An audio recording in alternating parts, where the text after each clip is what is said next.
I care deeply about black people and the issues of black people. But I care deeply about the issues of all people.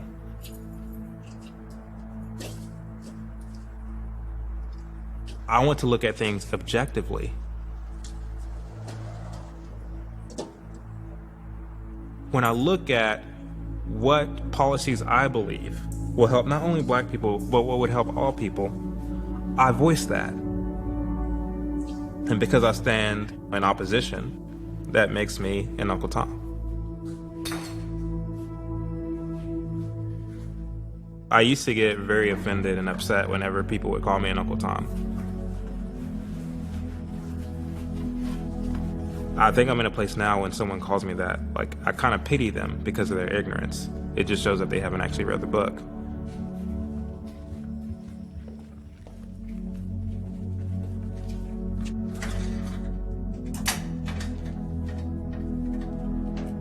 Whenever someone calls you an Uncle Tom, what they're trying to communicate is that either you just do not like black people and you see all black people as trash, or they're trying to communicate that, oh, you're just trying to fit in with white people. You're trying to be accepted among whites. And so I'm going to call you this derogatory word to put you in your place and to remind you, you'll never be accepted by whites. You'll always be just a black nigger.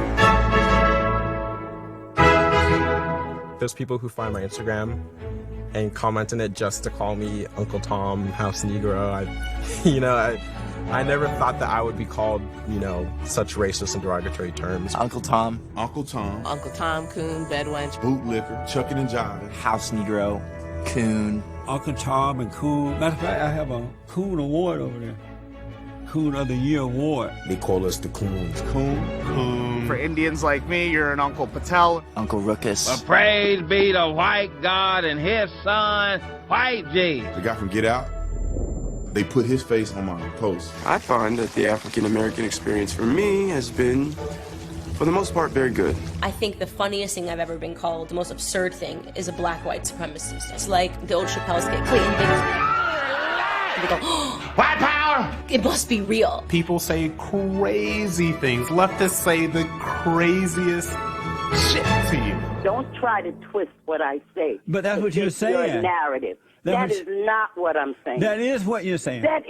You can't tell me what I'm saying. I know you, Lenore. That's what you're saying. You don't know me. You sound like all of them.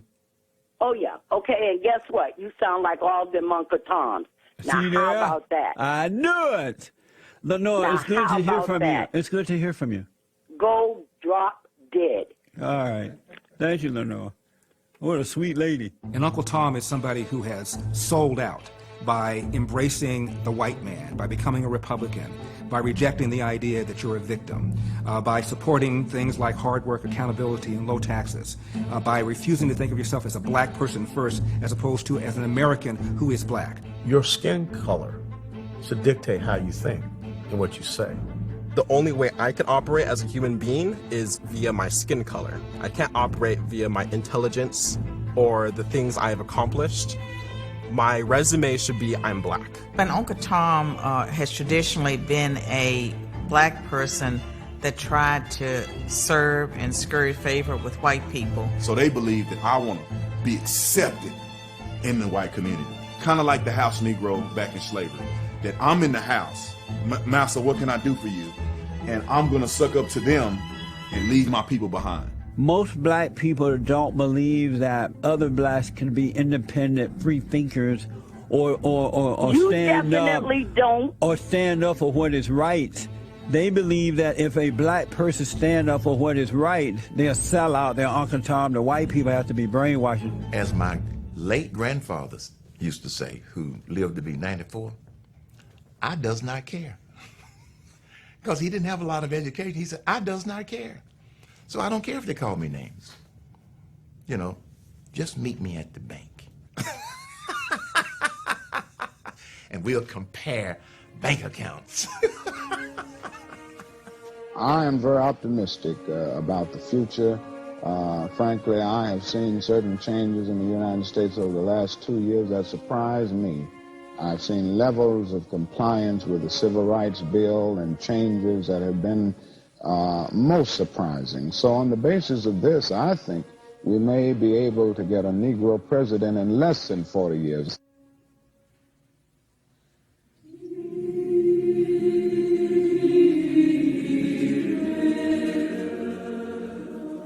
In churches, in bars, on the streets, Americans have been celebrating this great landmark in the long struggle for civil rights. In Chicago, the veteran black leader Jesse Jackson broke down in tears. In Atlanta, from the pulpit of Martin Luther King's old church, its pastor declared, "Tonight, we have seized the promise of America." Not to sound crazy, but, you know, white people always had Jesus. So they always had that mentality, I could be anything, even God. For me, the image of him is like, who's the most powerful person in the world? Who's considered like a god, basically? He's the president of the United States. Obama became that image for us, like that Jesus. We never looked at ourselves as being politicians. We looked at ourselves as rappers or football, basketball players, drug dealers. That's why I think Obama was important in becoming president, because it gave us that optic. Like, we could be whatever we want to be. It was America finally feeling that we could let go. Just let go and say, we finally did it. Progress is here. I cried when he won.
I became a Christian back in 2009.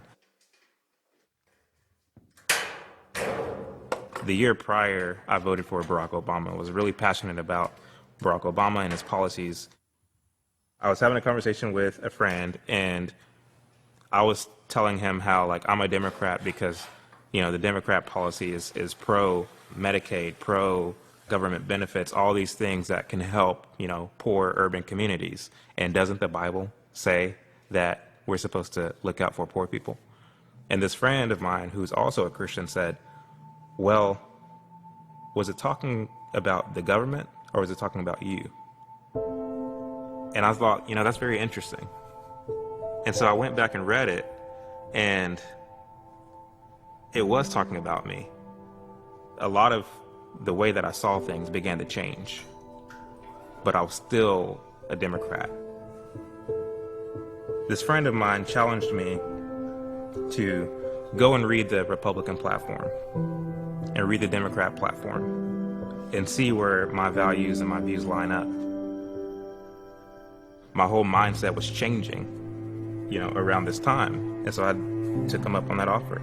I went and I read the entire Democrat platform and I read the entire Republican platform. And I was like, man, I'm a Republican. I have learned to go beyond just listening to what CNN says, or even Fox News. I go on Fox News all the time, but I decide to go beyond what they are saying and what they're selling, and I'm able to listen and do the research on my own, so I know who I believe in, who am I voting for, and why. I used to be a Democrat, I used to be hardcore, Barack Obama, the Democrats are only here to help the people. They are the party of the people. And then I found out that the Democratic Party was the party of slavery, Ku Klux Klan, the Jim Crow laws. They were opposed to the Civil Rights Movement. The 13th, 14th, and 15th Amendment, which freed the slaves, gave black people citizenship and the right to vote. The Democrats unanimously voted against all of those rights. And when I found that out and nobody could give me a legitimate stance on how the party switched, it's like I have no other choice but to at least consider what principles does the other side have? What are they offering?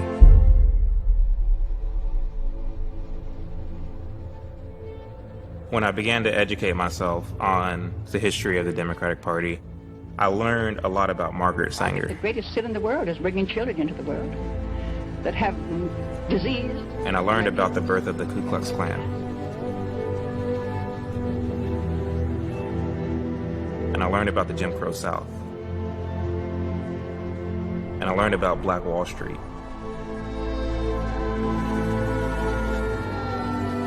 And all of those events had Democratic hands in them. It unraveled everything that I knew to be true. Everything that the news media taught me, everything that my own culture taught me.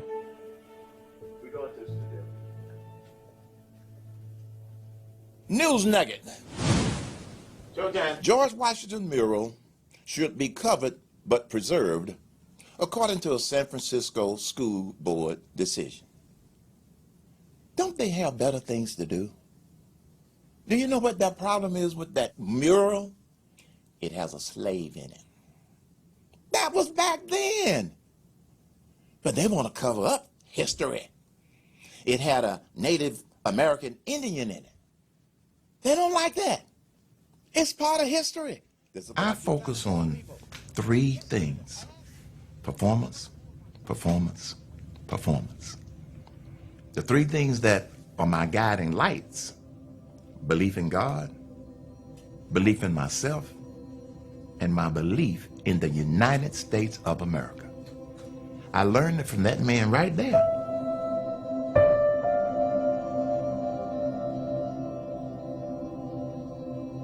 My dad worked 3 jobs until he could live off of 2, and he worked 2 until he could live off of 1. He used to be a chauffeur for the Coca-Cola Company. And then one day he was asked to drive for the chairman and CEO, Robert W. Woodruff. It was like a 24/7, 7-day-a-week job. I never heard him complain about having to work so hard. I never heard him complain about what the government didn't do to help us. We were poor, but we didn't know it. We didn't have people screaming at us all the time telling us we were poor. My dad encouraged my brother and I to get as much education as you can, because he worked in an environment where the most successful people were the ones that had the greatest amount of education. Success does not come in a straight line. It's a zigzag. I'm sick of people talking about, oh, when I go to a job, they're going to discriminate against me. Man, what about white privilege? I don't want to hear a lick of that crap anymore. You're stronger than that. You're more powerful than that. I'll tell you what, I go to a job interview and someone don't give me an opportunity, I'm going to apply for every single job on the block until I get a job. I don't need no handouts. I don't need your excuses. I'm going to go harder than everybody else for that job. And if you go hard and you put yourself in position, you will be successful. I never saw myself as handicapped because I was black, I was a woman, that I came from poverty. It was just not the way I processed the world. As someone who got a GED, went to a community college, then went on to get a 4-year degree, graduated magna cum laude, while I was working 40 hours a week, nights and weekends, at the community college library. My life has taken many turns. I married at 16, I dropped out of school. By the time I was 21, I had 3 small children. I had no idea that I would end up going to college and becoming a university professor. Graduate school was very interesting for me in a lot of ways. I had this experience in a course that was being taught by a white female. She was actually a white liberal. At some point in the classroom, I'm sure I'd said something that really irked her, because she turned to me and she yelled, "You'll never be able to change the fact that you're a black woman." And I interpreted that to mean that I was handicapped, whether I knew it or not. There I learned that I was black, I was poor, I was a woman, and that I was not supposed to have accomplished the things that I had already accomplished, which was success. By then it was too late. When I was a kid, I went to a summer camp in an area of California called Yucaipa. Really bucolic, flowers everywhere. It was just wonderful. It was a Boy Scout jamboree, and there were hundreds of Boy Scouts from all over California. And from what I can tell, there were just a handful of blacks. I was in a cabin with maybe 7 or 8 kids, and we'd been together now for 3-4 days. And there was one kid, he and I got into some sort of argument, I don't remember why, and he called me a nigger. And I literally had to restrain the other kids from killing this guy. I mean, they were just gonna kill him. They were more angry about it than I was.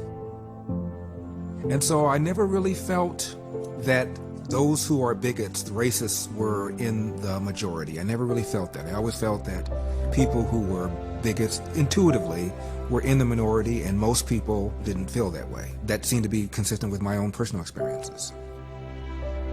I was always confident. I always knew I had a good memory, made good grades, and my parents gave me a lot of positive feedback because of that. I always knew I was going to be an achiever, and there was no doubt about that. The only doubt was the route. There was never a time when I thought of myself as a victim. Never. Not one time. You're afraid of being marginalized, right?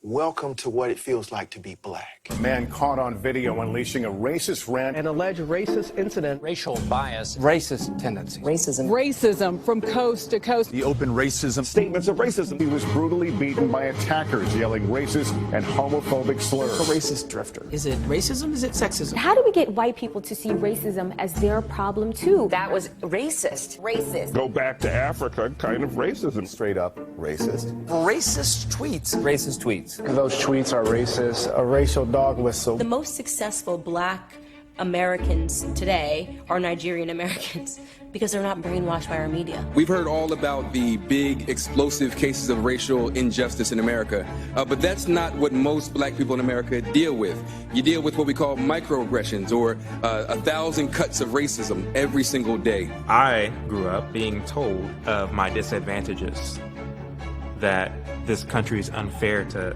black people. You're black, you're not gonna be able to do it. You can't get this, you can't get that, you can't get bank loans. When you walk into a bank, you will get a loan more easily if you are a white guy. The ideology is implanted into you subconsciously to believe these things. We don't teach our children to have confidence. It's like we're brainwashed to think, well, is it because I'm black? Why are they looking at me like that? How many of you feel judged?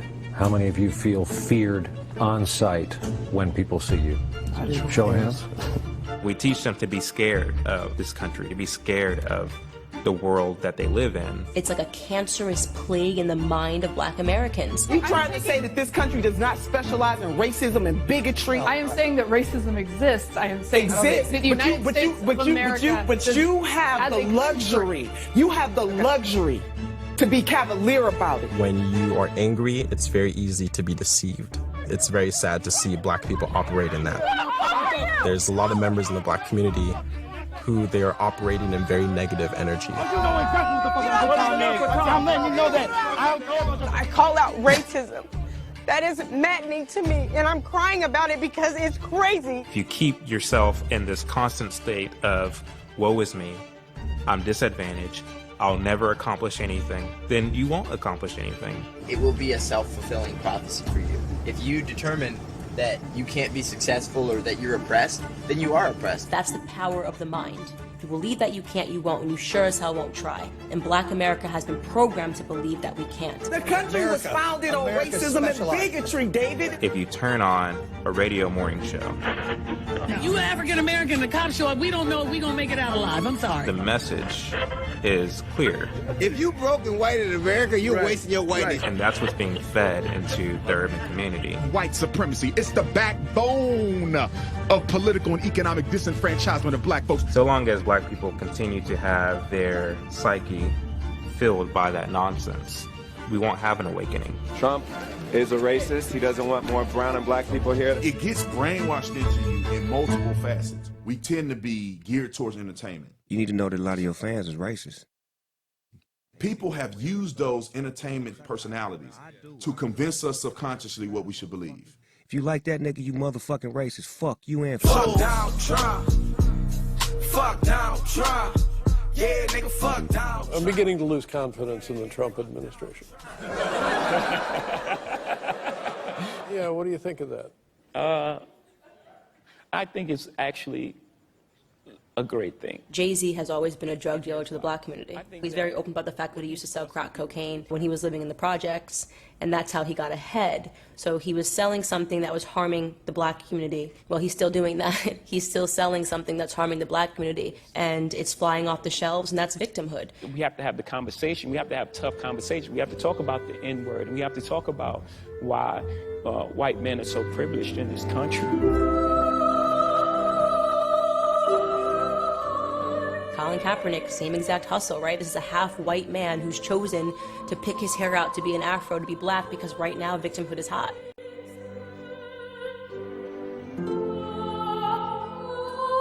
Colin Kaepernick is making a ton of money. Jay-Z is making a ton of money. Is Black America any better? The communities are still hurting, but they get to line their pockets. And we accept the same type of crack cocaine. The left gets away with this because 80 to 90% of the primary sources of news are left-wing. My father was a janitor. He was born in the Jim Crow South. Fast forward, my father in his late 40s started a small business, got a little bit of property. This is what happens in America. Raised 3 boys, educated them. We have a thriving black middle class. If black America were a country, Brooke, it would be the 15th wealthiest country in the world. For crying out loud, this is not your grandfather's America. America is an idea. That's why we're different than every other country. That's why we have freedoms that other countries don't. That's why entrepreneurs are birthed here. That's why there's so many millionaires here. That's why black people are doing better here than anywhere else in the world. It's very simple. This ideology, people begin to adopt around the world and they become successful. It's an idea. America is an idea. Anybody who adopts the idea of America will be American and successful. If you don't adopt the idea, you are not American. You're not going to get that far in America if you don't pursue the American idea.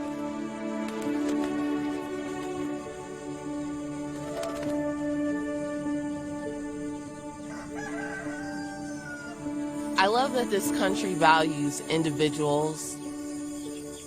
As a black American in the United States, I have autonomy, and the things that I do are of my doing.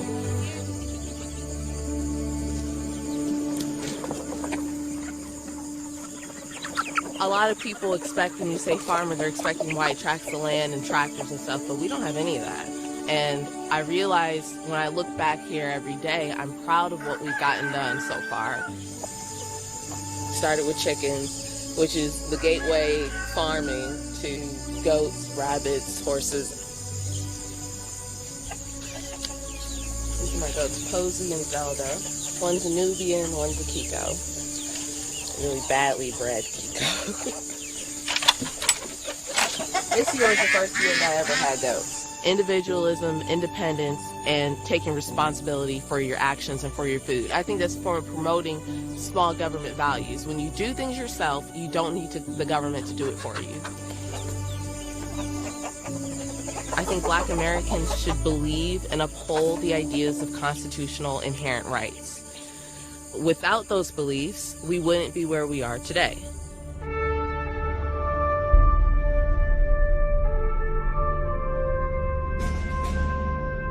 I will support and defend the Constitution of the United States of America against all enemies, foreign and domestic, that I will bear true faith and allegiance to the same, that I take this obligation freely without any purpose of evasion or mental reservation, so help me God. We don't take an oath to a color, to a party, to a person. We take an oath to the thing that binds us all together, and that's our Constitution, that's our rule of law.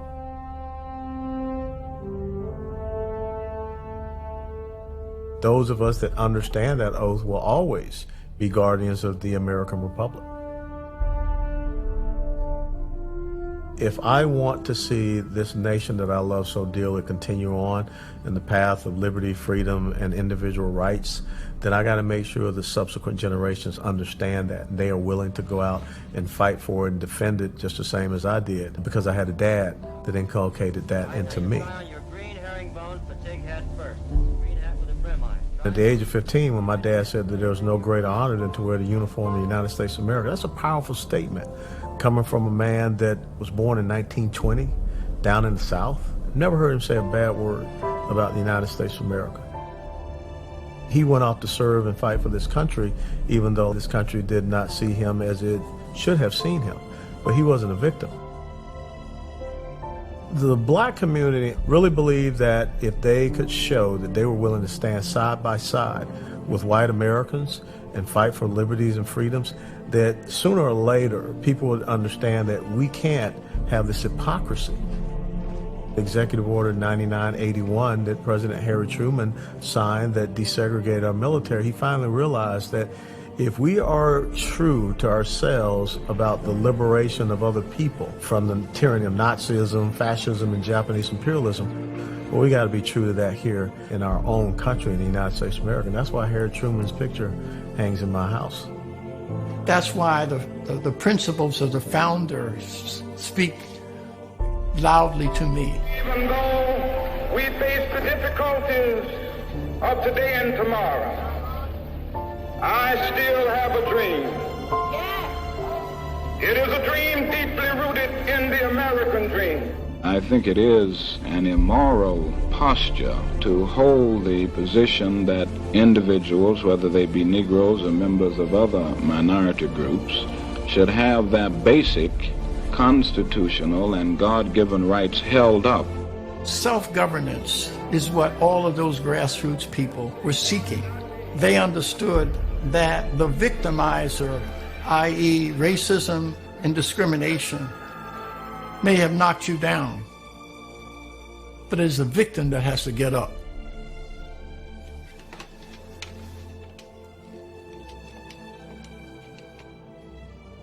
Hello, is this Latasha Fields? Hi, this is Bob Woodson. How are you? Good. Listen, I want to invite you and your husband to join this consortium of ours. We're calling it the 1776 Consortium, to respond to the 1619 piece that was done in the New York Times. I'm not interested in engaging in debate with them. I'm saying we need an accurate portrayal of slavery, but it doesn't totally define the black condition. We wanted people to understand that the future of black America is not defined by slavery, but by the kind of things we did in response to these conditions, similar to what you and your husband has overcome.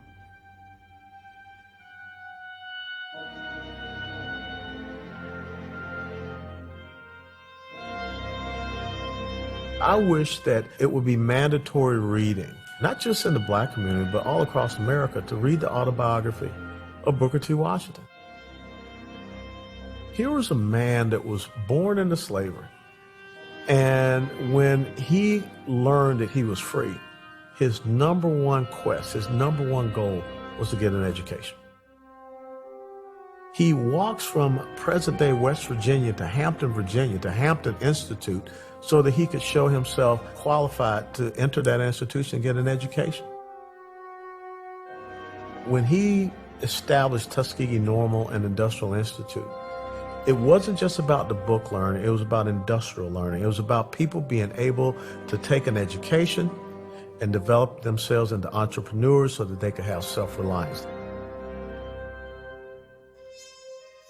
There was a schism between Booker T. Washington and W.B. Du Bois.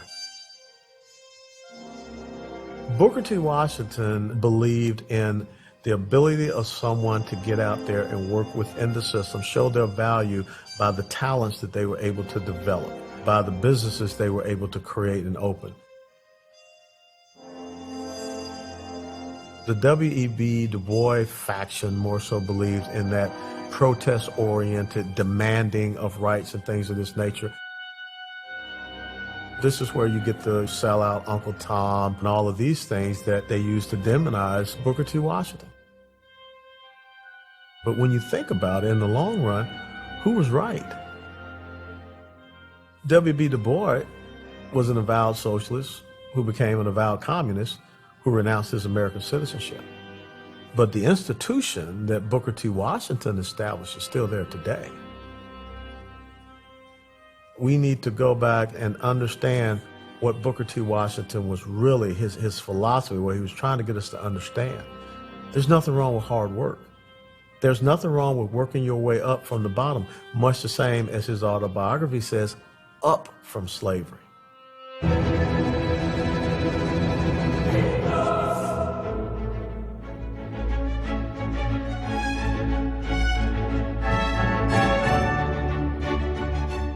I had a college student ask me one time, how did you deal with color and race when you were climbing the corporate ladder? My answer, I didn't. Let them deal with it. I didn't focus on that. I didn't have time.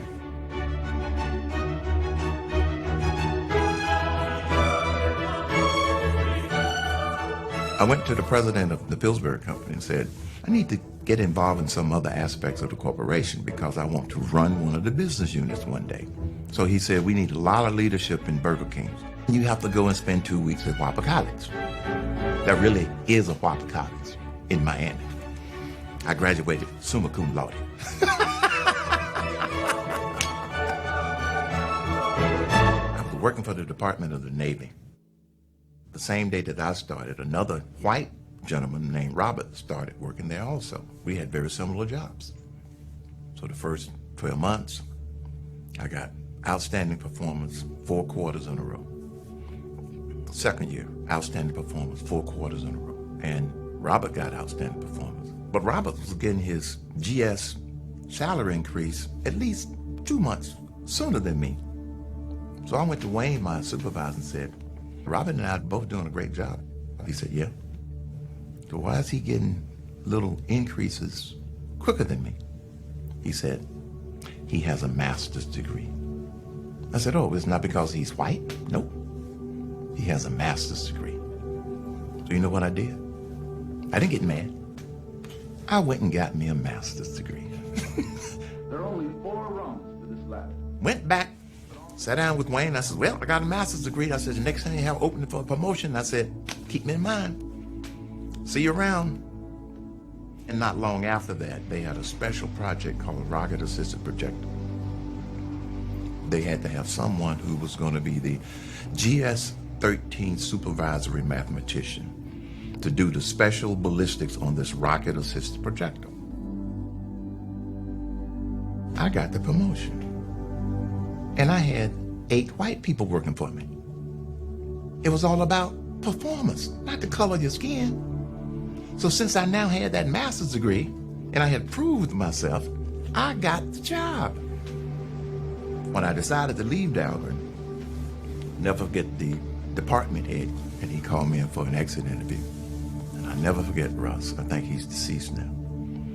He said, you know, you have taught me something. I said, what? He said, I had never worked with a black person before. You taught me don't judge somebody by the color of their skin.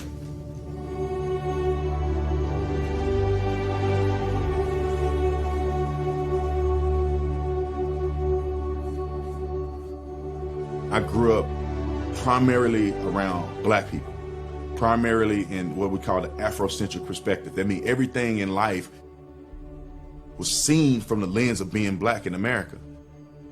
I used to have gold teeth in my mouth.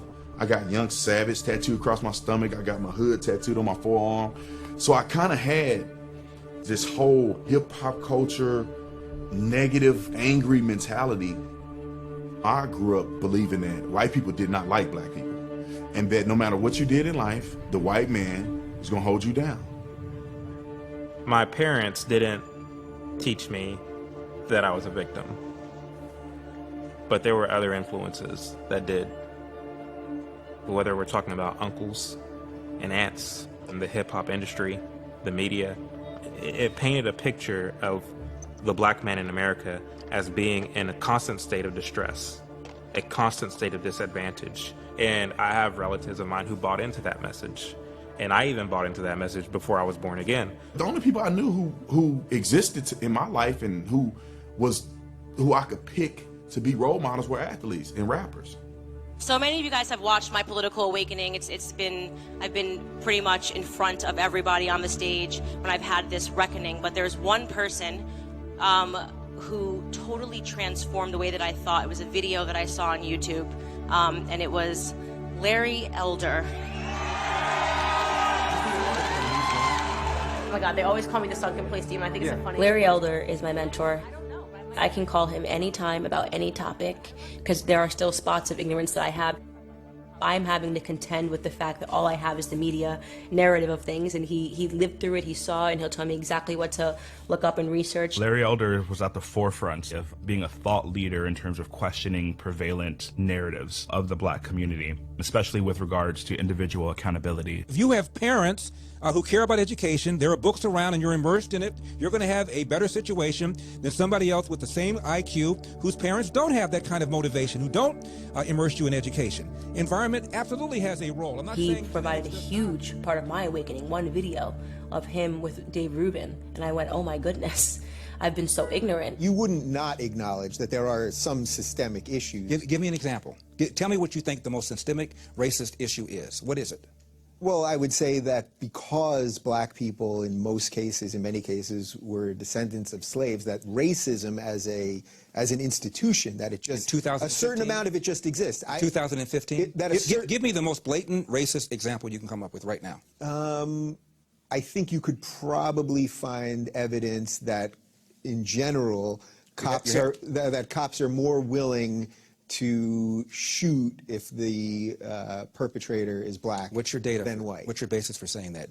Last year... Well, look, I know a lot of people would say, look what's going on in Chicago. I know what they would say. I'm talking about what the facts are. 965 people were shot by cops last year and killed. 4% of them were white cops shooting unarmed blacks. In Chicago in 2011, 21 people were shot and killed by cops. In 2015, there were 7.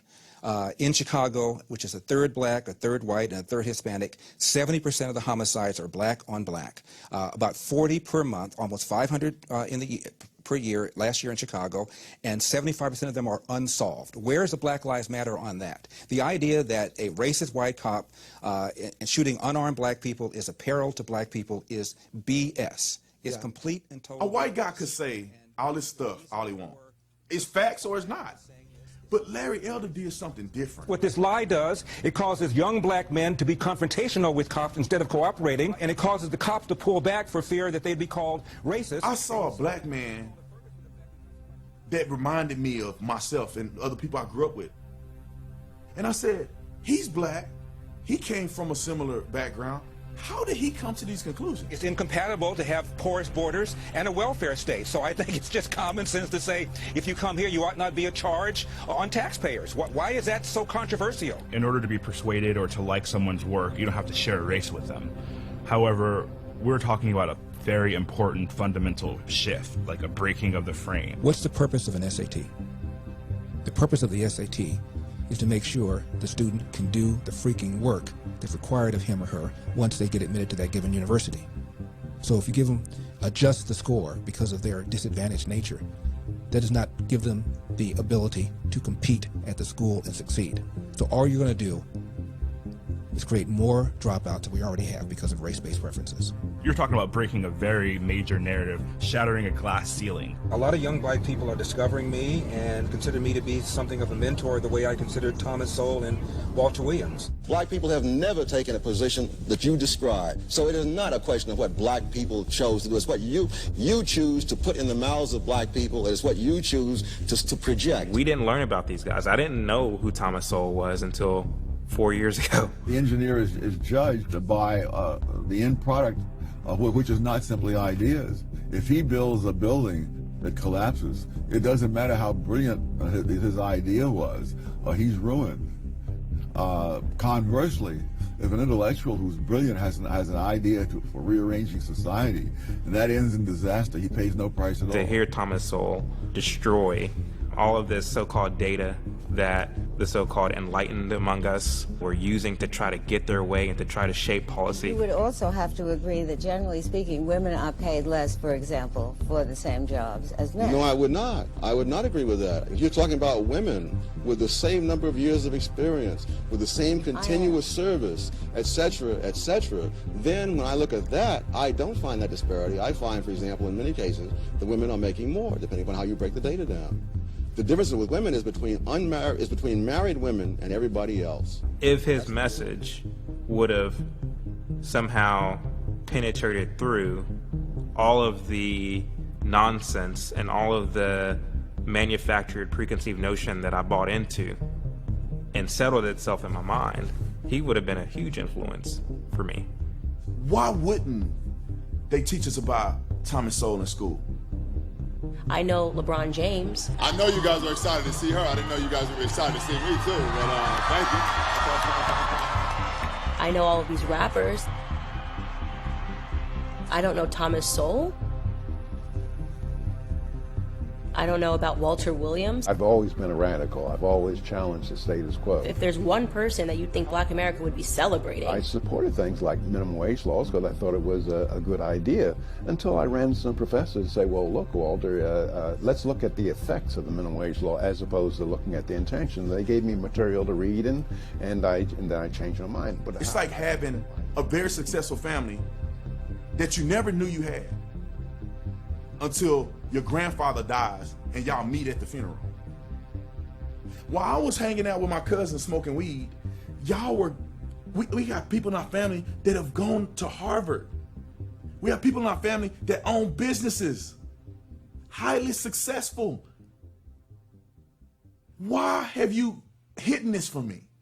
It's unfortunate, but history is written by academics, and academia is a tool of the left. If you find a very educated Black American, somebody who got a 4.0 at a public high school, they are actively learning their history wrong. That's a part of the uphill battle that we have, is that if you are educated, you're actually miseducated.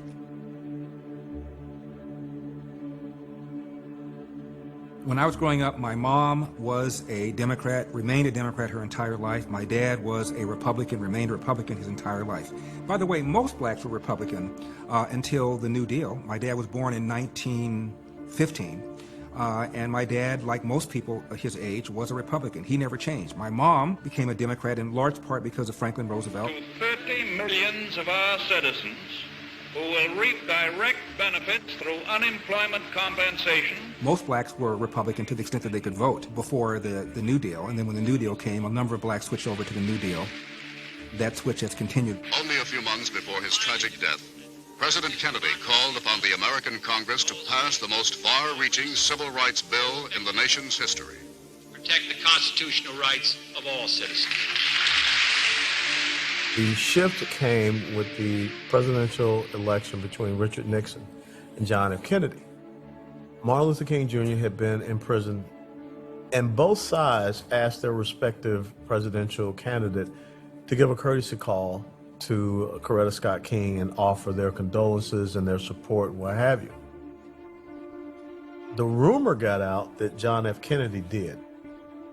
So the next thing you know, in every house down south, and I can say this from my own eyeballs, there were 3 pictures that hung in the living room of any black home down south. It was Jesus Christ, Martin Luther King Jr., and John F. Kennedy. John Kennedy promoted a dramatic tax cut. He was a cold warrior. He was a hunter. He believed in the Second Amendment. John Kennedy's collection of views right now would make him a Republican. He would not be welcome within the Democratic Party. No memorial oration or eulogy could more eloquently honor President Kennedy's memory than the earliest possible passage of the Civil Rights Bill for which he fought so long. It goes back to the mid-1960s as to why blacks believe they should be Democrats. In 1964, the Civil Rights Act passed. Lyndon Johnson signed it. 1965, the Voting Rights Act passed. Lyndon Johnson signed it. So he got credit for those two major pieces of legislation. But here's what they don't tell you. There was a larger percentage of Republicans in Congress in both instances that voted for it than the percentage of Democrats that voted for it.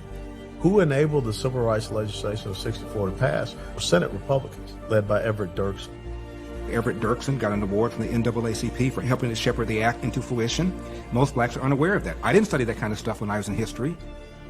President Johnson was able to get the Civil Rights Bill passed, and it was perceived that it was an effort on the part of the Democrats. And so that's a perception and a narrative that has been created that caused the community to connect that event, momentous event, to the Democratic Party.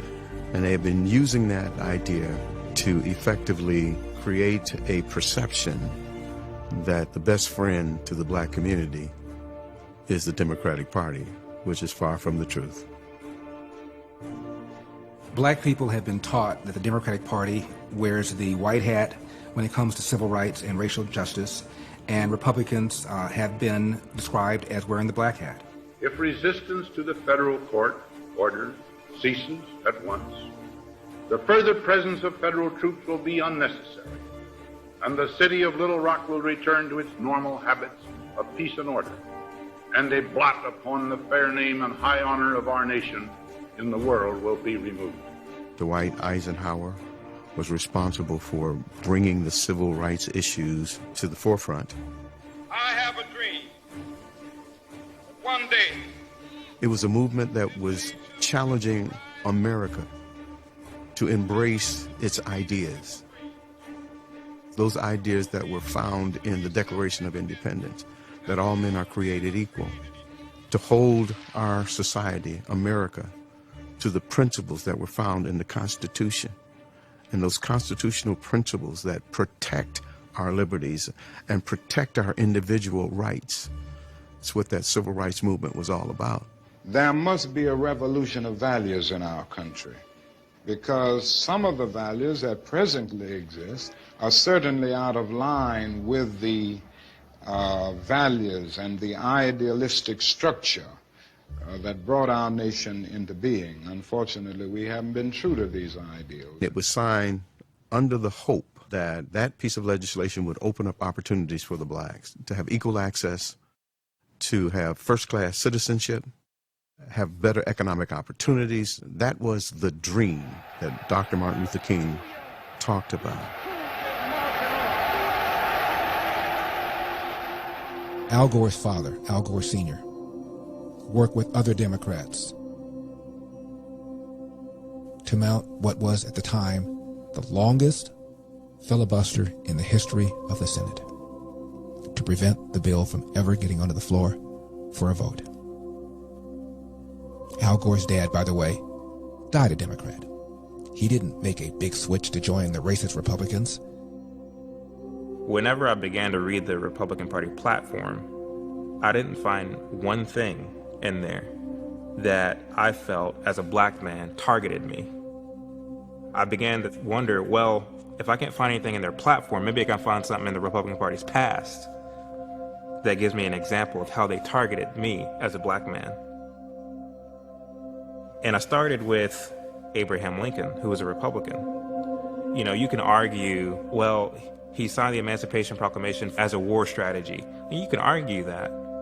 But at the end of the day, the fact of the matter is that it was a Republican who signed the Emancipation Proclamation. And then if you fast forward to women's suffrage, it was a Republican Chief Justice in William Taft that struck down laws that made it illegal for women to vote. If you look at Jim Crow, it was Republican votes in the Senate and in the House that was able to rid this country of Jim Crow.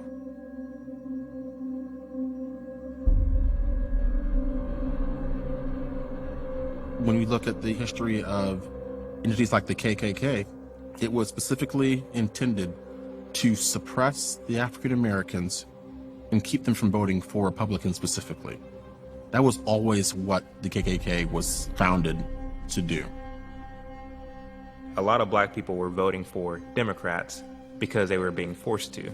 If you don't vote for Democrats, the Ku Klux Klan are going to come and lynch your eldest son. And so you fast forward to today, the message is still the same. If you don't vote for Democrats, the Republicans are going to come. They can turn back voting rights. They can turn back many of the things that people suffered and died for. Didn't nobody donate to us the right to vote? It's the same Democratic Party. It's just they learned to play the game better. We in the same ship. It's the same suit, just warmed over. It ain't nothing changed. The same party is doing the same thing they always been doing. Party of division, the party of power. If you're a minority, you're smart, you can believe what you want to believe, support what you want to support, you are free to do these things. You don't have to support one person. You don't have to drink at this one water fountain. You're free to make choices. It's like, okay, that's great. I choose to be a Republican, and then, whoa, everybody stop. He is encouraging a generation of foolish young people. These are lost, disturbed, self-loathing people. Notice that all of those youngsters had caps on. It was almost like we're going to dress you for the photo. It's gone from like physical restrictions, but now, you know, in the 21st century, as we're reaching the information age, it's become a sort of metaphysical restriction as to what a minority can and can't do. Minorities shouldn't think this way. Minorities shouldn't support these people. Minorities shouldn't believe these things. Black conservatives today, or anybody that has a black conservative message, we are the people that are escaping the plantation. The liberal will try to control a black person through the concept of racism because they know that we are very proud, emotional people. What was the reaction when black slaves escaped the plantation? It was swift. What I saw was a minstrel show today.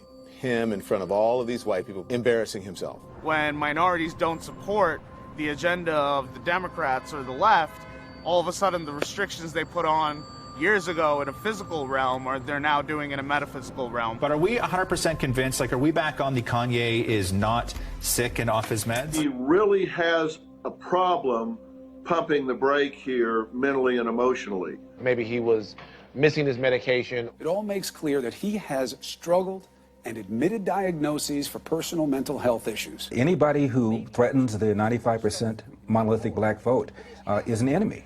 They've got to be dealt with. They've got to be put down. Another stunning act of terror. The mass shooting at 2 mosques in New Zealand. He claims to have been radicalized by Candace Owens. Saying that she was an inspiration to him. She has responded sarcastically. Few events I've not been blamed for. Brazilian mining dam collapse, Chinese air smog, Tenerife air crash 1973. She's not taking this at all seriously. What do you think the press is doing when you try to smear someone as having a mental disorder and when you say that someone is inspiring a mosque shooting? But you're trying to make it so that my career is effectively cut off. You're trying to make it so that nobody talks to me, so that I'm considered sort of this reject. I just have to say that I object strenuously to your use of the word hilarious.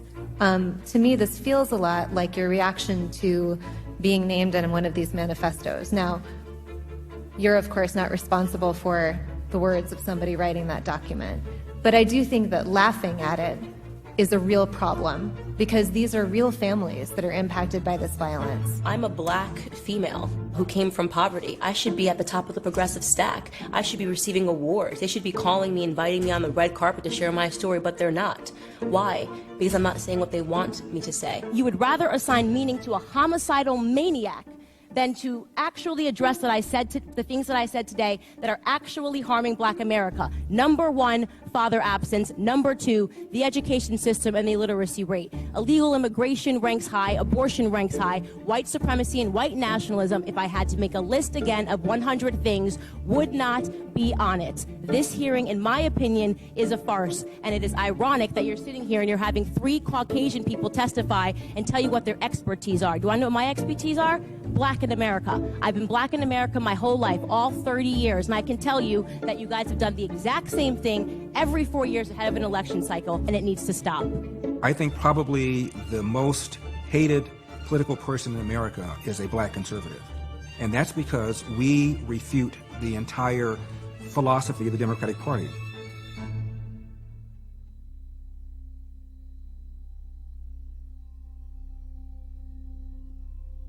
I think the fact that a black person can start in government housing and go on to be one of the most successful brain surgeons ever to exist, that's somebody you should emulate. That's someone you should idolize. That's someone you should put on a pedestal.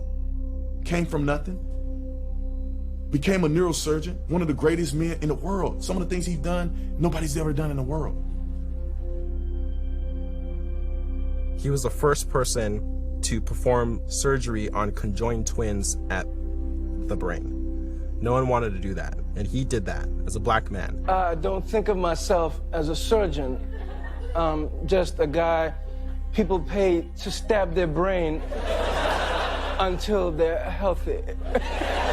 Quick backstory on Dr. Ben for those who don't know. He's a former brain surgeon and Republican presidential candidate who our celebrity-in-chief Donald J. Trump nominated as his HUD secretary in 2017 despite him having zero relevant experience. Now, Ben Carson is a very intelligent person. To ignore that and say like, oh, well, he's a doctor. He has no business in government. Really? So we can't even have people who are smart enough to be doctors in the government now? Like, who do you want to be in the government then? Just because Dr. Ben Carson is a well-educated neurosurgeon who doesn't speak fluent nigga doesn't mean he's acting white. Okay, so I don't agree with calling people Oreos, but I can see why you would call Dr. Ben Carson one. Ben Carson, do you pass the black test? You know, I grew up in Detroit and I grew up in Boston. In Boston, you know, we lived in the ghetto. Excuse me, you grew up in a what? A ghetto? A ghetto? That sounds like a French person saying cat in Spanish. What is that? What kind of black person says ghetto? Mother, I'm straight out of Compton. This kind of crap goes on all the time. They're trying to say he is not black enough. I was at a Popeyes organization and then I deposited basketballs at the Urban Athletic Complex. Thereafter, I rounded out the night by making it precipitate at a ladies' clothing removal facility. We want to shun him. He's a sellout. He's a coon. We want to remove his name off of schools. The Detroit School Board now considering stripping the name of HUD Secretary Dr. Ben Carson off of a local school over his ties, yes, to the president. I've cringed when I've seen the way people like Ben Carson get treated by the media. For example, when Carson first became HUD secretary, he gave a speech where he likened slaves to immigrants. A land of dreams and opportunity. There were other immigrants who came here in the bottom of slave ships, worked even longer, even harder for less.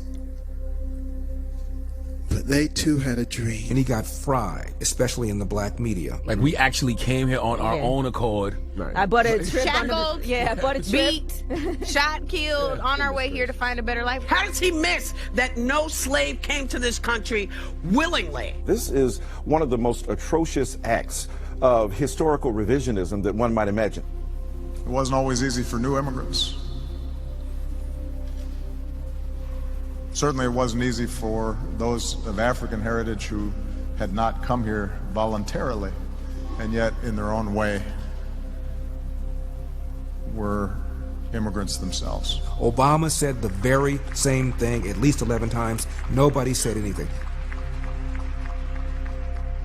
The left claims it advocates for black people, but they really advocate for left-wing black people. Reagan won Pennsylvania by the margin of despair. By the margin of the fracture of our coalition. Your time has come. Pick up your slingshot. Pick up your rock. Declare our time has come. When I became old enough to vote, I registered as a Democrat because that's what the black people did.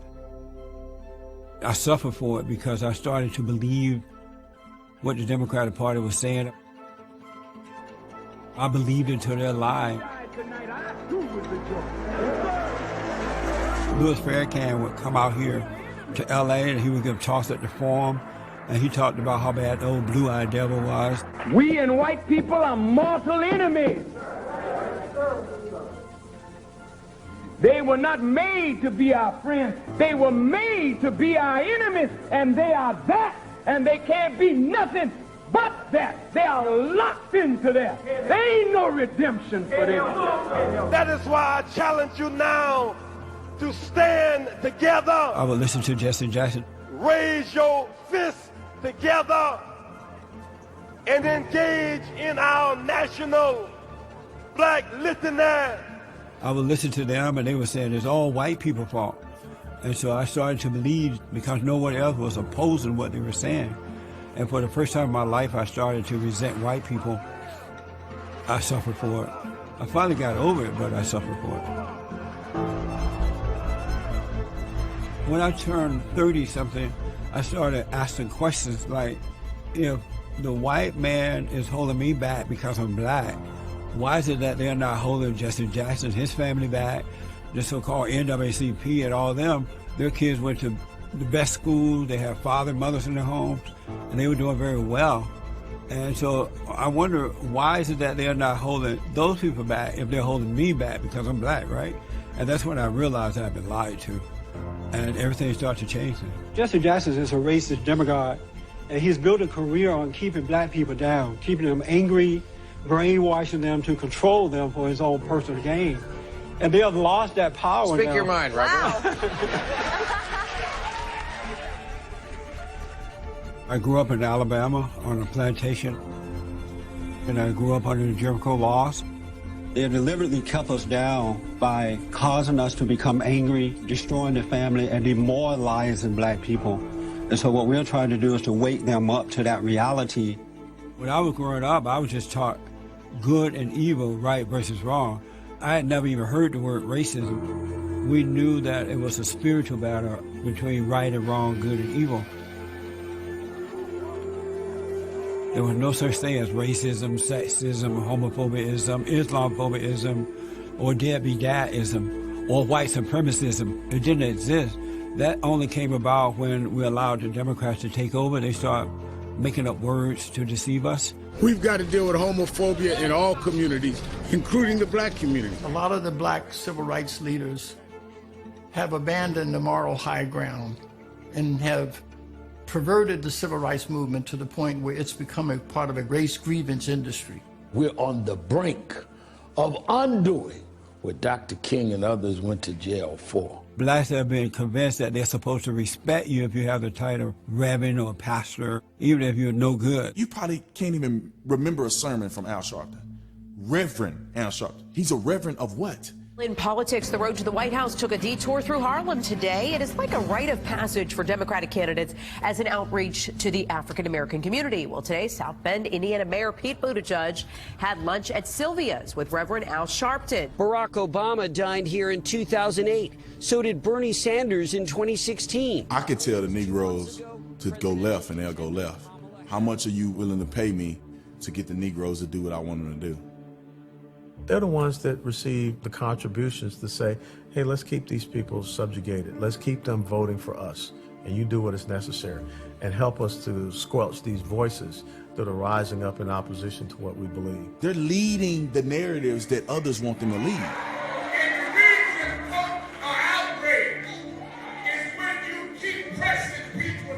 If we can get the black community to hate the police, then they'll keep breaking laws. See, we got to keep black people angry, stirred up, angry, ticked off.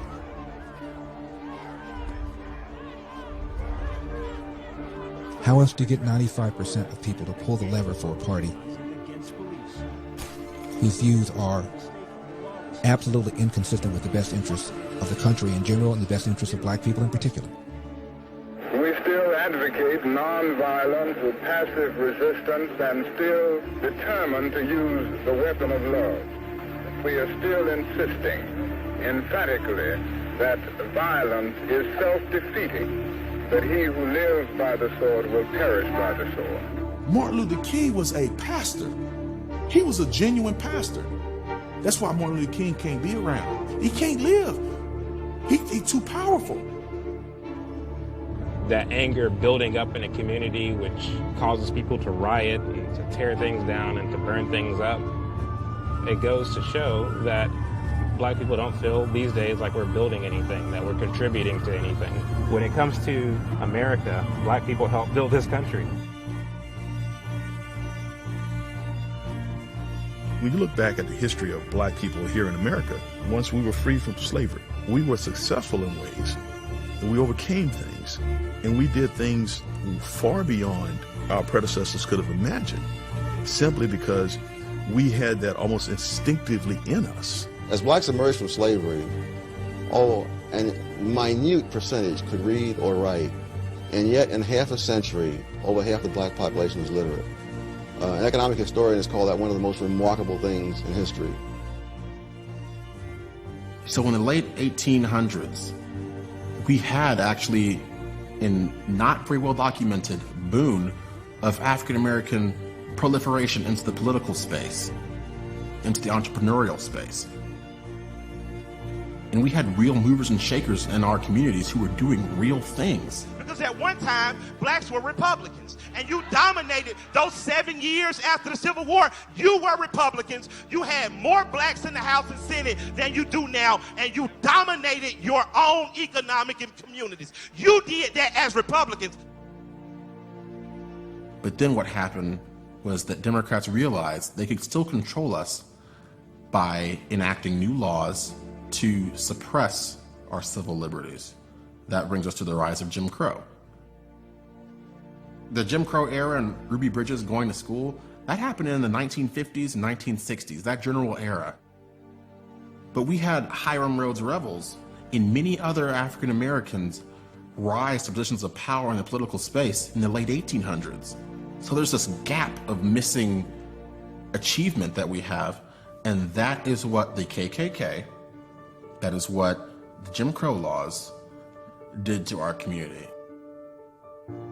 You can't depend on a government school to teach you raw history. You're going to see people like even Frederick Douglass become less and less and less celebrated and less popular because he doesn't really fit the narrative. He was a Republican, very American.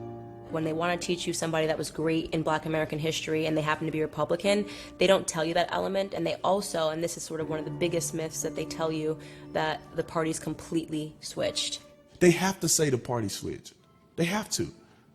Because they can't acknowledge that they are part of all of the worst things that have ever happened to black people in history. And if you know better and you know the parties didn't switch and you just look at today, they're still a part of every negative thing that have happened to black people in America. Let's just take one issue, and that's the issue we've talked about for a long time, and that's vouchers. They have to pass through metal detectors. They're faced by security guards looking for hidden weapons. They're watched over by armed police. You're required to send your kid to a school where only 3% of kids can do math at grade level because you have no option. Republicans want you to have an option. The Republicans, of course, are racist, so you can't vote for them, right? What a dilemma. Slave codes in the early 19th century made it illegal for Black Americans to learn to read. Why? Because if slaves could read, they could access information. I don't believe that much has changed. If the parties did switch and Democrats really are the party of, for, and by minorities, then why do they react so viciously when you introduce legislation that would help the minorities by giving them school choice? There's answers to all these questions, but you have to be the one to find them because no one else is going to tell you the inconvenient truth.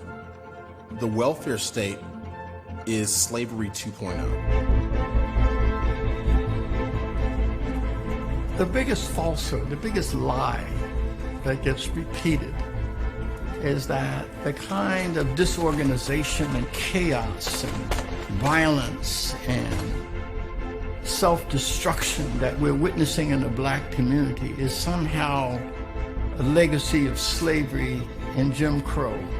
That is just a lie.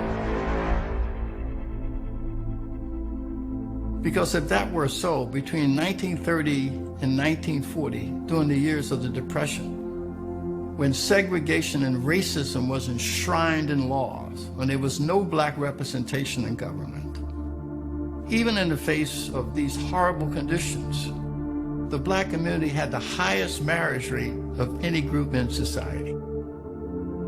Our institutions served as an anchor for us. And so therefore, elderly people could walk in their neighborhood without fear of being assaulted by their grandchildren. Our business formation rate was high then. If we were able to accomplish the building of hospitals, dental schools, hotels, movie theaters, vaudeville theaters, if we were able to accomplish this and not engage in the kind of self-destruction. What's the proper way to murder nigga? You know, walk down on him, ground by his hood, and one to the head. I'm gonna hit you one time in the head, 2 times in the chest. How can you explain that? How is that possible in a society that has experienced so much social progress that we are seeing a decline in the black community? The statistics of illegitimacy, crime rates, and illiteracy have worsened since the time of segregation and Jim Crow.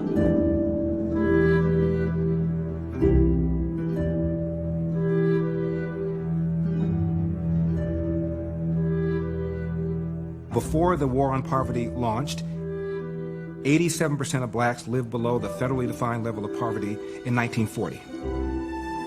By 1960, that number had decreased to 47%. A 40-point drop in 20 years. That's probably the greatest economic prosperity period for blacks in the history of this country. And this all happened before affirmative action, before the so-called War on Poverty. Back then, it was commonplace to have both parents in the home. If you made a commitment and you married somebody and you had kids, you stayed with them. It wasn't just about your immediate family. It was also about your church family. In those days, black men were in control. The black woman respected the black man. Having a strong father showed me how to be a man. It also showed me how to treat a woman. When I was young, I remember going to open house and everybody's parents were there, everybody's.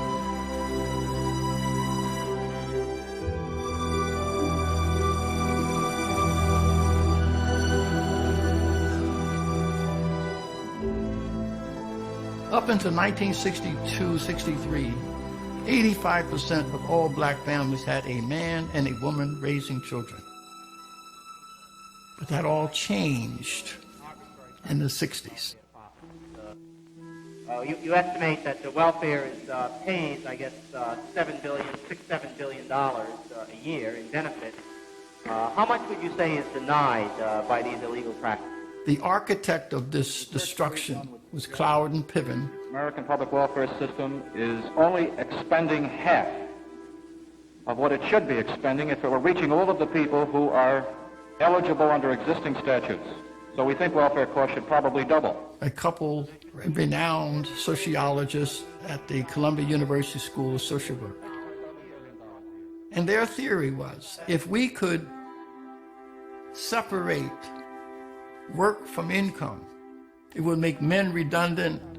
And if we can just remove the stigma from welfare and entice more people to flood the welfare system, it will bankrupt cities and the country. The welfare rights movement and the lawyers are challenging man-in-the-house rules and other kinds of requirements which are restricting. This, I presume, would be additional people who could become eligible for additional money if these were challenged. Yes, that would raise the cost even more. To recruit people into the welfare system, we relaxed the rules. If a woman had to declare paternity in order to qualify for welfare, the ACLU sued and said this is a violation of her privacy rights. They also said that the nuclear family, Ozzie and Harriet, was Eurocentric and therefore racist. The women's movement concurred with that. The Black Power movement also agreed. Millions of blacks in a period of less than 4 years flooded into the welfare system in major cities. At a time when the unemployment rate for blacks in New York for males was less than 4%. If I could get me a job where I could be my own man, they make me think that they're feeling sorry for me. Give me this, give me what I need. This is like a pet, like a dog, you know, like give him, you have to be fed now. Give him some food. What you then saw as a consequence of separating work from income, the out-of-wedlock births in the black community began to skyrocket, went from under 25% to 70%. It is a neutron bomb that was dropped on this country, and it really hurt families, especially the black family. During slavery, a black kid was more likely to be raised under a roof with his biological mother and biological father than today. The welfare state has done more to destroy and destabilize the black family than even slavery did. We allowed them to remove the fathers from our homes, removing the backbone of our families. I remember my dad used to be hard on us, making us fold clothes and washing dishes properly. And if we didn't, we got a whooping. If we didn't do them right, or if we, didn't do them when he told us to do them. And I didn't like him when he did that to us. My dad made me a responsible man by doing it. And it just really made me wonder, like, what if he wasn't there? I'm very blessed to be where I am today, and a lot of that has to do with the upbringing I had from my father, who was in the house, who made sure that we were in school, who made sure that we were clothed, that we had shelter, that we had food. That was my father. When I was growing up, fathers led, and you knew not to be fighting and carrying on because you had respect for the elderly, and you respect yourself because you represented your parents when you're out there. But that representation is no longer there because the man is not there. If you look at every major issue facing the black community today, it can be stemmed back to fatherlessness. You see black people joining gangs. They're joining the gang to simulate a family unit. Family unit could be solved with father. Don't understand what it's like how to treat a woman, how to be respectful, how to earn a living the legal way. They didn't have a father in their home that taught them these things. And then that father didn't have a father in his home. So this generational fatherlessness is far more dangerous to the black community than institutional or generational racism. If there is a strong man in the household, people aren't eligible for these benefits. So you see how it kind of starts and it just grows and grows and grows. With the political left, this whole idea that government can bring people out of poverty and that government can fix all the problems, we know that government can't do that government can't raise a family. When I did him like that, he was like, man, leave y'all, you can have the piece. I said, that, I want the money in your car. DeQuandre Weaver was 14 years old when this video was shot. And this week, a judge sentenced him to serve 20 years in prison for a list of felonies. Because the left has promoted the welfare state, has encouraged women to marry the government, has allowed men to abandon their financial and moral responsibility, we have these problems. It is no wonder that you have the chaos. More blacks are killing other blacks in 1 year than the Klan killed in the 70 years.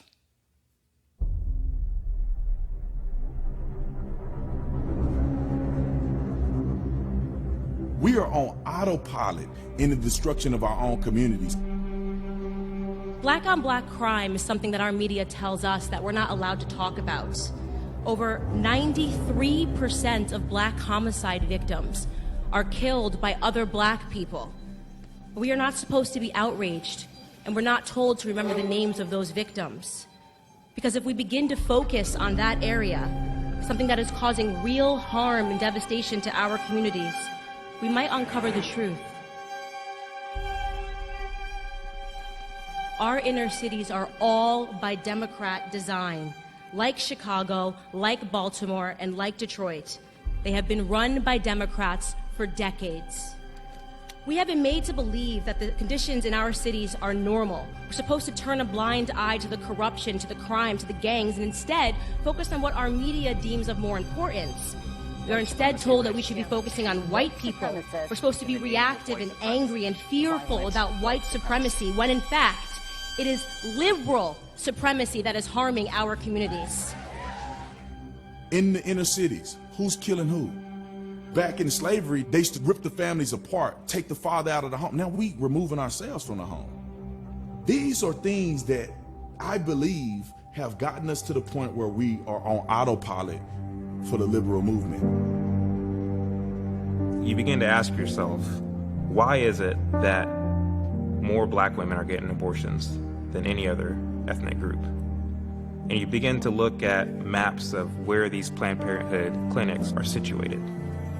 77% of Planned Parenthood abortion bills are located in the inner cities. Somehow the script was flipped, and so it became a civil right to abort a child. It is her body, it is her right, it is her decision. It became a woman's reproductive right, but nobody really examined the motives behind it. 52% of all African American pregnancies end in abortion, 1,786 a day, and since 1973, over 20 million African Americans have been killed by abortion alone. For more federal funding for Planned Parenthood. The Democratic Party has always been focused on pushing eugenics and abortion on the black community. Margaret Sanger, the woman that ultimately founded what became Planned Parenthood, believed that certain people were degenerate, were unworthy of living. And if you're one of those persons, perfectly okay for you to be eliminated. Whether you're talking about Margaret Sanger's strategies back then, or you're talking about Planned Parenthood's tactics of today, they're still able to Trojan horse the black community.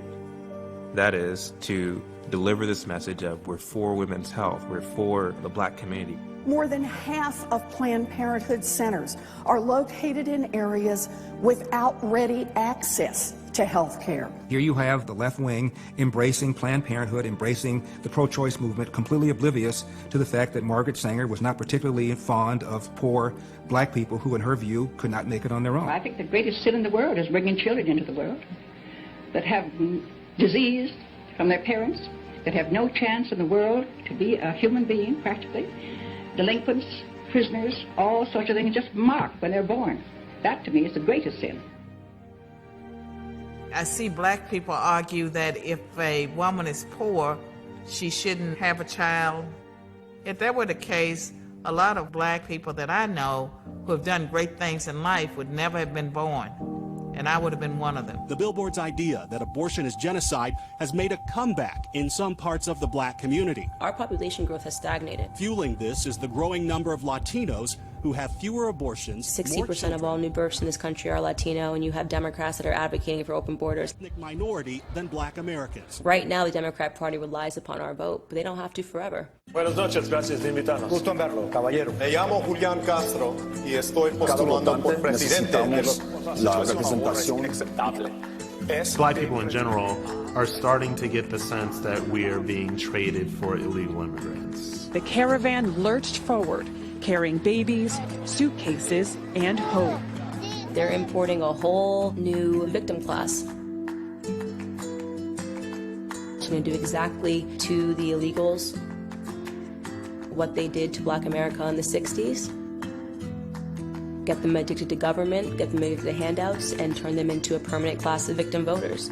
They are willing to use people's genuine disadvantages, people's genuine struggles to get into power. And we're going to fight for fairness and justice for immigration. We're going to fight for DACA, and we're going to help this How country is it that we have Maxine Waters and John Lewis and others in the Black Congressional Caucus who are fighting for DACA, for the dreamers of illegal aliens who've come to our nation, and they're not fighting for black children and the dreams that our kids and our teenagers have? They have set them aside and made DACA their priority.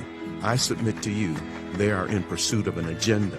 The black community has literally been destroyed by racist, illegal immigration, and we're not going to have it. When my people do a crime, we get 3 strikes.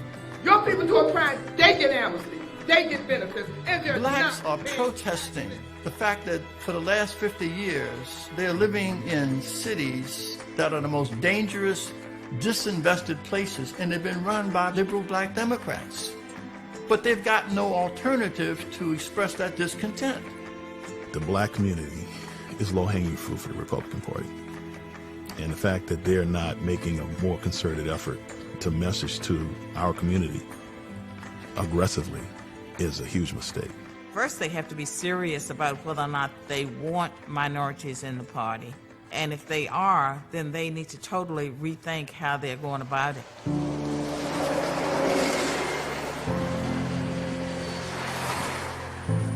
My experiences running as a mayoral candidate in a city that's predominantly Democrat, I've been criticized by Republican strategists for spending my time in minority communities.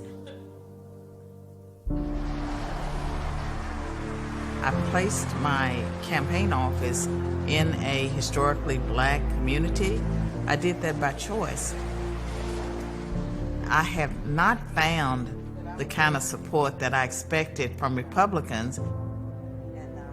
I think that if you look at the Republican Party, I believe that if I were white, that I would notice that there were so few people of color, racial and ethnic minorities in my party, and I would support the ones that were sincere. I love America. I've lived the American dream, and I want to give hope to people who are disadvantaged, not just black people, but also white people who come from unfortunate circumstances. When I've gone to campaign and elections meetings, I hear the strategists say, don't waste your time in minority communities.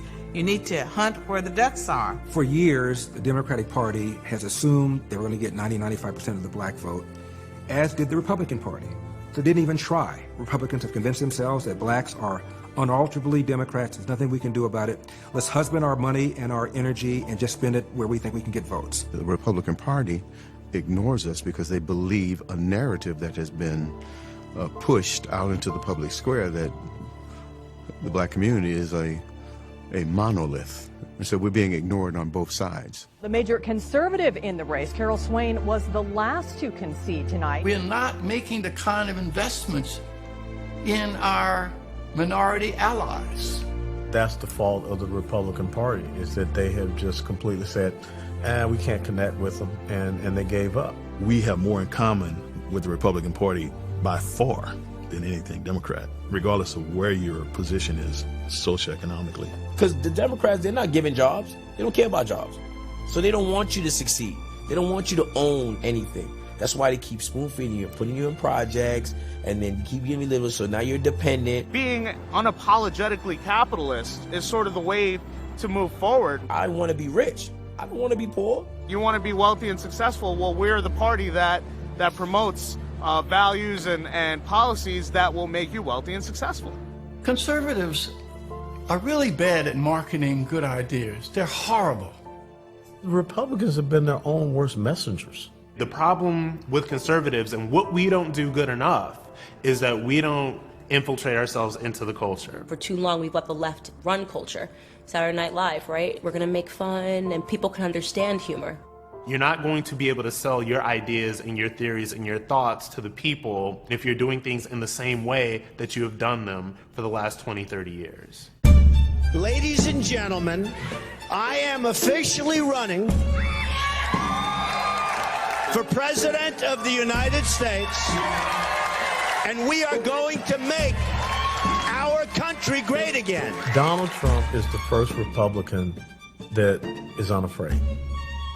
He's unafraid of the media. And you know it if you were honest reporters, which in many cases you're not. The progressive socialist left and all their tactics, all their antics. It's the next step in our investigation. They don't know what to do with him. If you look at his policies and how they benefited and continue to benefit this country, there's no denying the objective facts. But if you look at the man Donald Trump, the version of him as it is painted by the media, then it's easy to hate the man, to hate his guts. Painting a picture of him that he is incompetent, not capable, out of control, impetuous, all those things is what we get out of the media. But somehow, through the charisma of his personality and the force of his personality, has gotten through to some in our community. I see Trump as this window of opportunity for Black America to wake up, is because I think he's the most cultural president we've ever had. He was taking photos with rappers. He was always part of the culture. You got this guy that talks shit, WrestleMania, he was doing this, he was doing that, and he's president? He made politics cool again. Donald Trump is not in charge of the law in our country. Because you'd be in jail. You can see the realness. He's a New Yorker, man. And he talks like one. He has that the bravado like one. Jeb wants to be, he wants to be a tough guy. He wants to be a tough guy tonight. I didn't take the property. A lot of young black people, that's why they're drawn to him. If people spoke to black people the way Donald Trump does, bluntly, without condescension. Look how much African American communities have suffered under Democratic control. To those I say the following. What do you have to lose? Donald Trump is facing a new backlash. What the hell do you have to lose? The best pitch. Trump's latest attempted outreach to a larger voting bloc is already being called ignorant. So disrespectful and so condescending. How condescending, how offensive, how racist, whatever. He was right. What do you have to lose? You're living in poverty. Your schools are no good. You have no jobs. 58% of your youth is unemployed. The audacity to stare at Black America in the face and say, hello, wake up, you're already losing, look at your communities, everything's run down, what's the big deal, take a chance on Trump. People, black and white and brown, who did not go to college, have felt ignored by the elites of both parties. And Trump turned over the tables in the temple. You can say he's unartful, he's not articulate, he's not smooth, or whatever. People really don't care. People are tired of politicians that say one thing and do something else. Especially we're starting to see in the black community. They want to see some change. They want to see something different. And that's why blacks feeling as if their conservatives is on the rise. They're looking at the results. You think you can bully people to stop doing something, right? Call us coons, all them type of names, right? Usually people run into their little cubby holes after that. It's a new movement now, and we want all the smoke. It's really clear. People told me not to wear the MAGA hat, so I bought the biggest MAGA hat. Then I bought a bigger one. Ooh. So next time somebody say something to me, duh, common sense, a bigger one. It's simple math, really, when you put it all together. Yeah, I'm black, I'm not Democrat, Peter MAGA hat. Ooh, they try to take my guns, I can't go like that. Ooh, they try to take our funds, I can't go like that. Ooh, they try to ban our speech, I can't go like that. Yeah, I'm black, I'm not Democrat, Peter MAGA hat. It was Donald Trump who woke me up, man. At first, when he was nominated and he was elected, I was not a big fan, but to see the things he's done for the black community, to see things he's done for America in particular, I'm a huge fan now, and he has my support. We are in historical times, because people are waking up. People are changing. Humans are naturally conservative. You grow up being taught to work hard for what you got. You don't grow up being told you're going to get something because you just want it. You're saying, like, you ain't got to work for it. When I went in the store, and I tried to get a Snickers, and they ain't had no money for it, Mama smacked my hand, put that Snickers back. You feel me? We can't afford that. You know what I'm saying? But Democrats, they say, hey, we give you everything for free. That ain't reality. Black America is starting to get it. And that's why there is this sort of battle that's happening. I think right now, Black America is in the midst of an ideological civil war. You want to hype a crowd. Oh, it's bullshit. It's racism. It's Trump. Get on your feet. Fuck this. We got to stand up. We got to do our shit. We got to do what we got to do. Round of applause people. for Candace, That's please. a waste of time. Guys, this is so beautiful. Look at all of us. We made it all the way to the White House. This week, in 2 days, I'm going to the White House with 400 black kids. And it's basically saying, you don't get to take away my blackness because I don't agree with you, because I'm educated. Before, it was just a monolith. And there was no thought. It was just nodding, like zombies. Like, of course, we have to support Barack Obama. The one reason that I thought that his candidacy would be positive, the one reason was because when Senator Obama was interviewed by Steve Kroft, I believe that was his first 60 Minutes interview, and Steve Kroft said to Obama, You think the country's ready for a black president? Yes. You don't think it's going to hold you back?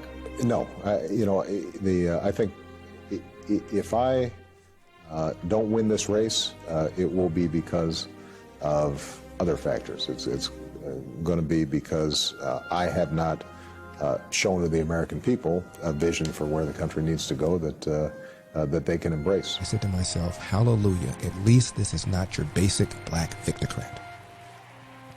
Well, he got elected. I cried. Tears came to my eyes during his inauguration.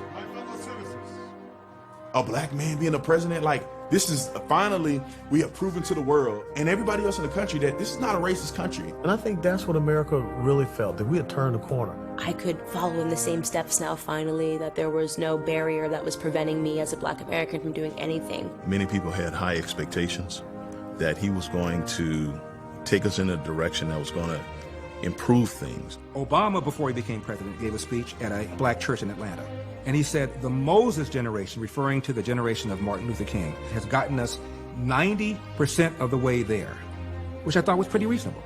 He said, my generation, the Joshua generation, has to get us that remaining 10%. Moses generation pointed the way. They took us 90% of the way there, but we still got that 10%. That was before Obama became president. I'm suspecting that now that he's president, that 10% probably got shaved into it just a little bit. Yet, when he was president, what did he say? What did he do? Slavery, Jim Crow, discrimination in almost every institution of our lives.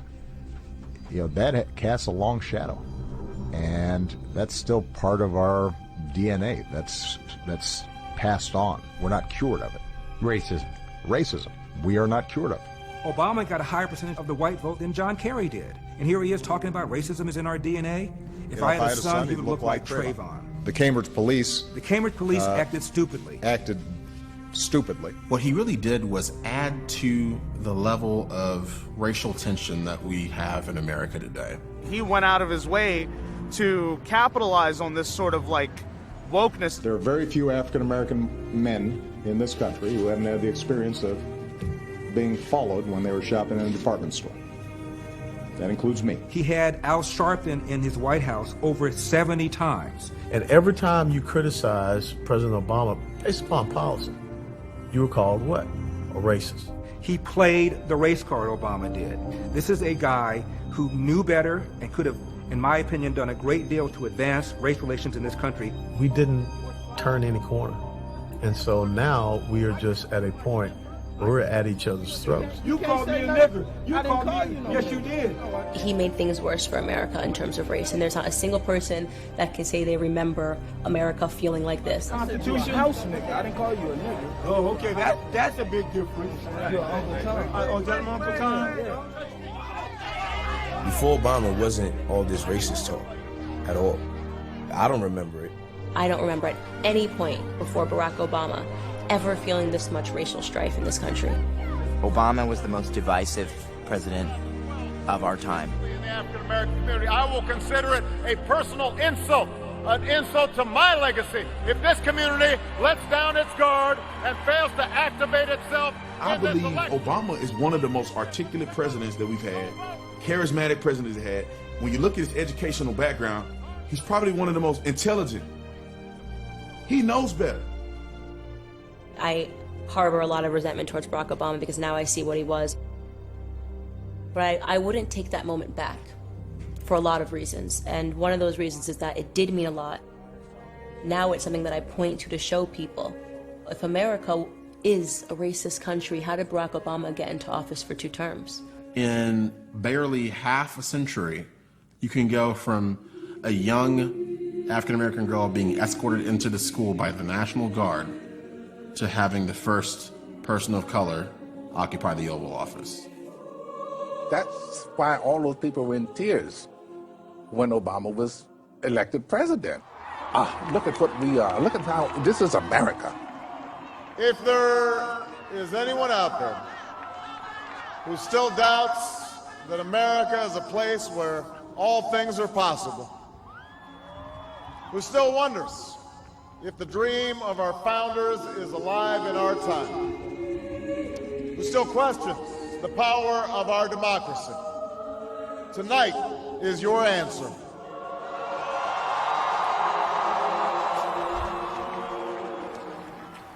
It's the answer told by lines that stretched around schools and churches in numbers this nation has never seen. I didn't grow up thinking, you know, one day I'm going to own my own business. I'm going to do my own thing. It seemed like something that surely I could never achieve that. That's something that you have to be really smart. You have to come from money. You have to have a huge set of capital before you can even start a business. That's something that's too lofty for me. I would never accomplish that. So I didn't even think about it. if you have some material and stuff that you're needing, I would like to get it to a place where you can call him, and if we have it in the shop, he can run it to you. Early in my 20s, when I began to go into a transition, if you will, of learning more about policy, of learning more about the platforms and how they're so different from one another, I realized, well, no, this is something that is well within my grasp. This is something that is attainable. Being a business owner in America is one of the greatest privileges of being an American. I love being in this country where you can start anything, you can be anything, you can do anything. And it's not possible everywhere to do it that way. You know, oftentimes I get crazy messages from people who they can't believe I do this or whatever. But you don't know until you do it yourself. You don't really get it and understand it until you start doing it yourself.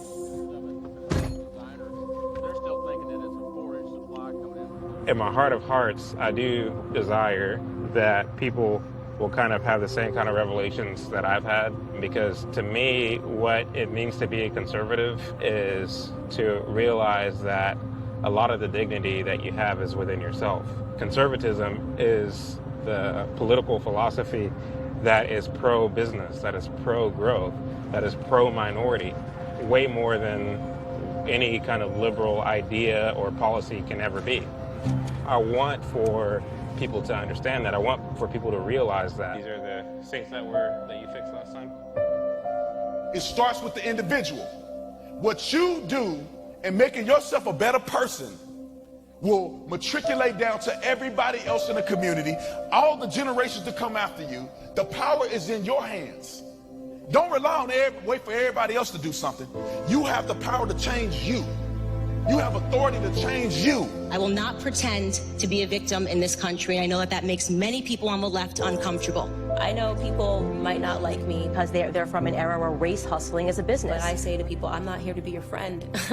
I'm not here to become the most well-liked black person in America. I'm here to be like an alarm clock. Your alarm clock goes off in the morning and you're pretty pissed at it. But eventually you get up and you do what you have to do. Many of the black kids who grew up in this country, they see mom and dad voting for Democrats. They don't question it.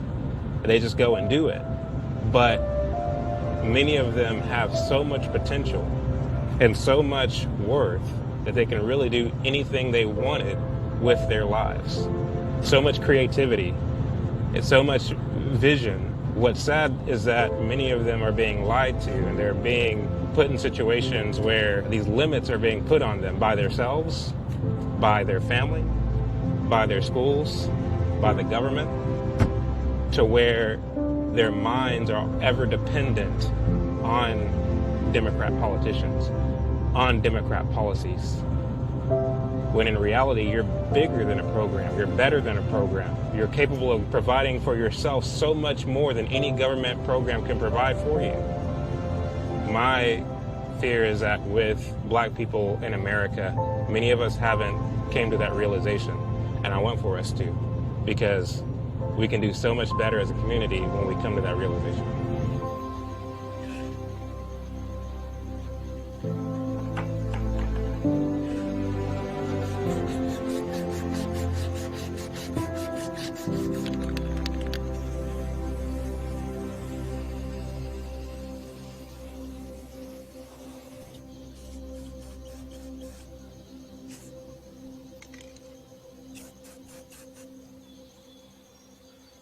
Alrighty, that'll do it.